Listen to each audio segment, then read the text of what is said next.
Yes, ready, start. अध्यक्ष महोदय, मैं इस कानून का समर्थन करने के लिए खड़ा हुआ हूं। जब से इस कानून पर चर्चा शुरू हुई तब मैं इस सदन में जितने भी भाषण हुए हैं उनको लगातार सुन रहा हूं। सदन में जो प्रस्ताव इस कानून के खिलाफ सदस्य महोदय ने पेश किया है उनके भाषण की तथा उनके साथियों के भाषण को मैंने ध्यान से सुना। इधर से भी हमारे संघ में काम करने वाले बहुत से जो साथी थे उन्होंने और इन्होंने अपने अपने विचार इस कानून के बारे में रखे। मैं आपसे निवेदन करना चाहता हूं कि इस कानून को लाने की क्या भूमिका रही है उसके बारे में हमें कुछ सीखना पड़ेगा और देश की बदलती हुई स्थिति में सोचना पड़ेगा। मुझे इस बात को कहते हुए बहुत दुख होता है कि संघ में काम करने वाले नेता जो इस सदन में काफ़ी बड़ी संख्या में हैं, इधर भी बैठे हैं और उधर भी बैठे हैं, उनके दृष्टिकोण को इस देश की करोड़ों जनता के बारे में आज़ादी की दृष्टि से देखें और आज की जो सारी अर्थव्यवस्था है उसके हिसाब से देखें तो उनका दृष्टिकोण बड़ा ही संकीर्ण मालूम पड़ता है। इस देश की विशाल जनसंख्या में से मजदूरों के रूप में काम करने वालों की कुल संख्या का अगर हम हिसाब लगाएं तो कारखानों और बड़े बड़े क्षेत्रों में काम करने वालों की संख्या 1 करोड़ से ज़्यादा नहीं है। सारे मजदूरों को लें तो छोटे मोटे उद्योगों में काम करते हैं तो कुल मिलाकर 2 करोड़ से ज़्यादा नहीं है।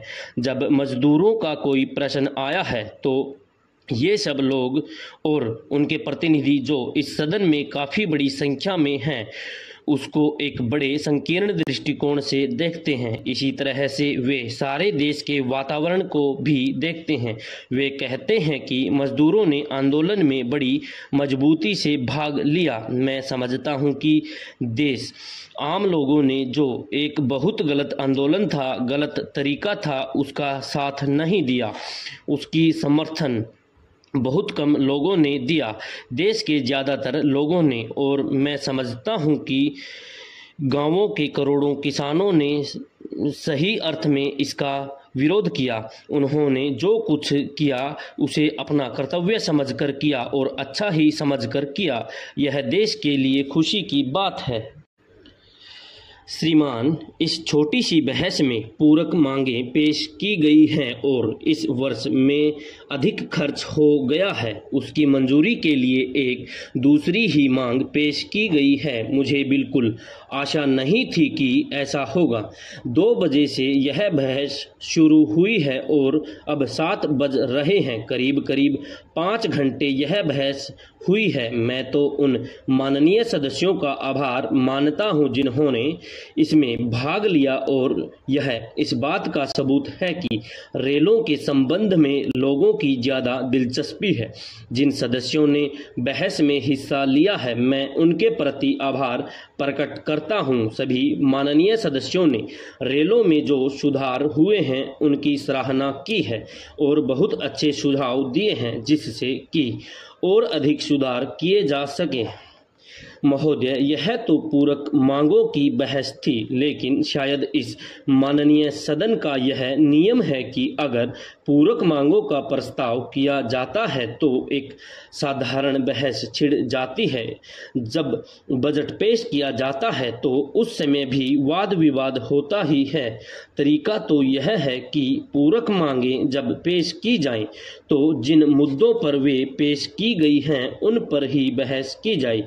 इस सदन में भी और दूसरे सदन में भी मैंने सुना कि तरीका यही है।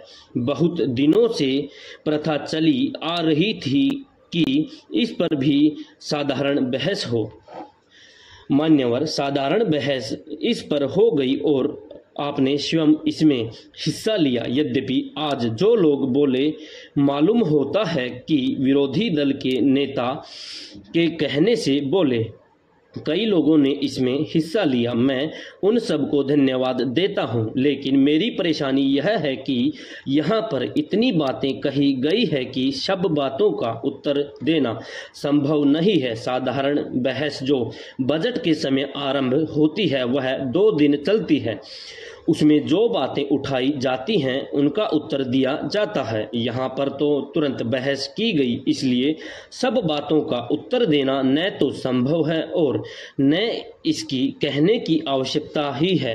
बहुत सी बातों के बारे में तो साधारण बजट पर बहस का उत्तर देते समय सदन में विस्तार से प्रकाश डाला जा चुका है, जिसका आपने स्वागत किया। उपाध्यक्ष महोदय, मैं आपका बड़ा आभारी हूं कि आपने मुझे बोलने के लिए समय दिया है। मैं आपसे निवेदन करना चाहता हूं कि मुझे कुछ अधिक समय दिया जाए, क्योंकि मुझे काफ़ी बातें कहनी हैं। कुछ महीने पहले रेल मंत्री जी ने जिन परिस्थितियों में रेल मंत्रालय संभाला, वे परिस्थितियां बड़ी कठिन थी, क्योंकि पिछली सरकार ने मंत्रालय की व्यवस्था को बहुत खराब कर दिया था। इन सब के बावजूद भी रेल मंत्री जी ने मंत्रालय की व्यवस्था में सुधार कर दिया है और इसके लिए मैं उनको बधाई देना चाहता हूं। मैं बड़े गर्व के साथ कहना चाहता हूं कि इन कुछ महीनों में बड़ी सफलता के साथ सभी कठिनाइयों का सामना किया गया है। देश में सूखा पड़ने के कारण उस समय काफ़ी कठिनाई आ गई थी। उस समय भी रेलवे ने दूर दूर के क्षेत्रों के नागरिकों के लिए आवश्यक चीज़ों को समय पर पहुंचाया है, ताकि आम जनता को अधिक परेशानी का सामना न करना पड़े। मैं यह भी बताना चाहता हूं कि बिहार के कुछ ऐसे क्षेत्रों में जहां पीने के पानी का बहुत अभाव हो चुका था, वहां पर भी रेलों द्वारा पीने के पानी को पहुंचाकर जनता को बहुत अधिक राहत पहुंचाई गई है। महोदय, मैं मंत्री महोदय को इस बात के लिए भी धन्यवाद देना चाहता हूं कि उन्होंने रेलवे का जो बजट प्रस्तुत किया है वह भी आम जनता को राहत पहुंचाने वाला बजट है और बजट का सारे देश में स्वागत किया जा रहा है।